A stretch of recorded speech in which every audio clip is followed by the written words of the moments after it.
Now for our feature story of the day. Panama City mayor says the canal should give Bitcoin paying ships faster access. He also says Bitcoin is not just safe, it's prosperous. Now, for me, this was the highlight of the entire Bitcoin conference. It was Max and Stacy hitting the stage alongside the mayor of Panama City, and they discussed establishing a Bitcoin strategic reserve following in the footsteps of Bukele with Bitcoin country, only for the country of Panama. And I'm also going to share with you the best mic drop moment, in my opinion, in which I shared, but we're going to start right here. So shout out Max and Stacy. They're the bomb diggity. Panama City Mayor Mizrachi floated the idea allowing ships transiting the Panama Canal to pay in Bitcoin for faster passage, ultimately incentivizing them to do so. Why not?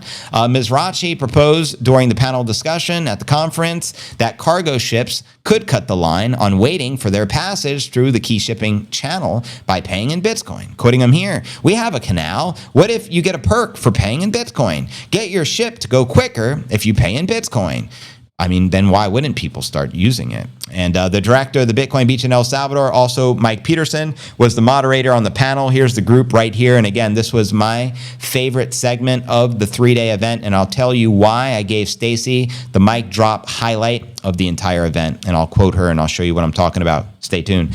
The Panama Canal is a man-made waterway linking the Caribbean and the Pacific Oceans. Let me know if you ever went through there. I did a cruise where actually, I believe it was a princess cruise. We went through the Panama Canal and we had to wait several hours because you got to wait on this long line. So I'm like, shortcut all the other cargo ships. Makes a lot of sense. So allowing cargo ships to save weeks of travel time instead of having to sail all the way around South America plays a key role in the global trade, with around 5% of the global maritime commerce passing through it each and every year. So this is a big money maker. Ships pay to transit through the canal, and I believe the cruise ships have to pay hundreds of thousands of dollars just to go through them, from my understanding. Panama earns around $5 billion in revenue from its canal in the last full fiscal year between October and September 2023-2024, according to the Panama Canal site. Nearly 10,000 ships transited through the canal during the time frame, transporting 423 million tons worth of goods. I wonder if Jamie Dimon / JP Morgan's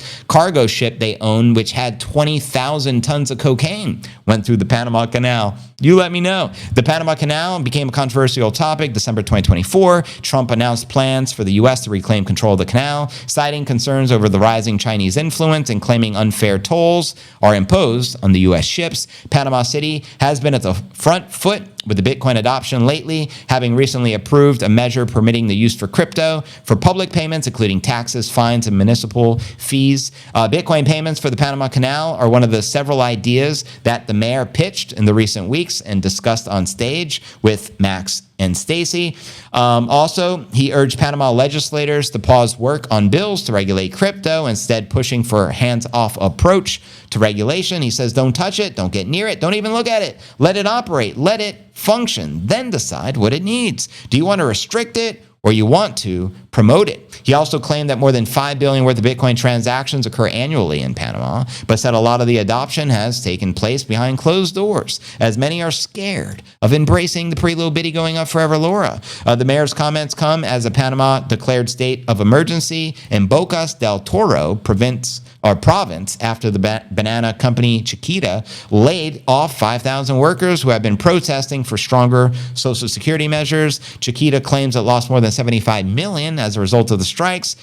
That's a lot of banana money and roadblocks impacting the business. Now, the other headline here, Panama City Mayor, Bitcoin is not just safe, it's prosperous. I also want to touch upon the highlights in this article.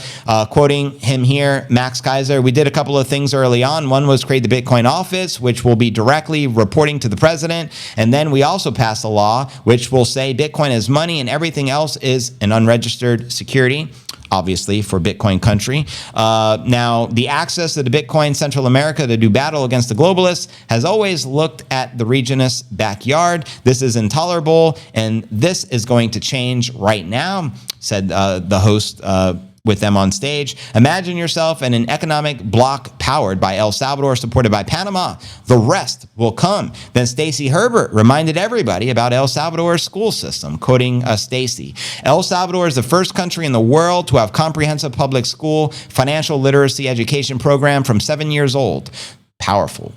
These are little kids learning financial literacy, something they don't teach us in the United States, and it's a damn shame. Max ended the panel by saying the U.S. game theory, right? Because the U.S. wants to buy a lot of the Bitcoin. So if Panama wants to buy a lot of the Bitcoin, then it helps everybody in the U.S. This is the beautiful expression of game theory, perfectly aligned in the protocol that is changing the world that we live in. And on the street level, what Bitcoin does to the population is to go from a spending mentality to a saving mentality. And obviously, I strongly encourage you to watch the interview because, again, it was the highlight of the event.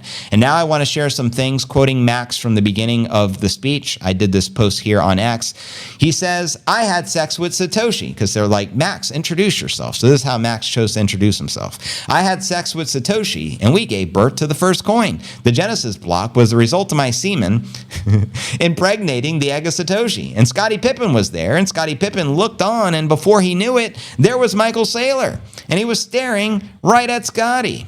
And here's the infamous moment, anime version of what I wrote here. The moment Saylor assassinated Scottie P with his infamous death stare. Classic moment. And now check this out. This is Stacy delivering the ultimate mic drop highlight at the very last sentence of the speech. Here's what she said. After 3 days of con artists pitching you rappers to give up your Bitcoin so you can get Bitcoin exposure through them. After 3 days of the pitch fest from institutional, giants, governments, etc., corporations, Stacy says the ultimate mic drop moment: buy Bitcoin, not exposure to Bitcoin. And this clip has been blowing up. So shout out Stacy Herbert for the mic drop moment, of course. And as you already know, Max Keiser wrote, this was last week, regarding the yen carry trade and with the Japanese yen collapse and all that. This slow motion train wreck, the pin popping of the global Ponzi scheme, has taken 20 years to finally burst. The yen carry trade, look it up, provided liquidity to keep $2 quadrillion worth of derivatives afloat, is now unwinding. Is this the finale of the fourth turning? A global bondpocalypse ushering in depression 2.0. The ultimate safe haven Bitcoin, 2.2 million in play. And if you don't know, now you know. And again, welcome everyone. This is the Q&A segment of the live stream. 2.2 million in play. Even if we only hit 50% of that target, still a sexy, pretty 1.1 million. Hence, I'm rocking the 11 Brunson, New York jersey, holding it down. And again, welcome everyone to the Q&A segment of the live stream. We're going to end the YouTube transmission and continue uncensored style, exclusive on X and Rumble. So if you're on the YouTube, you ain't got to go home, but you got to get the hell out of here. See you on the Rumble, rumble.cryptonewsletters.net. Let's get it.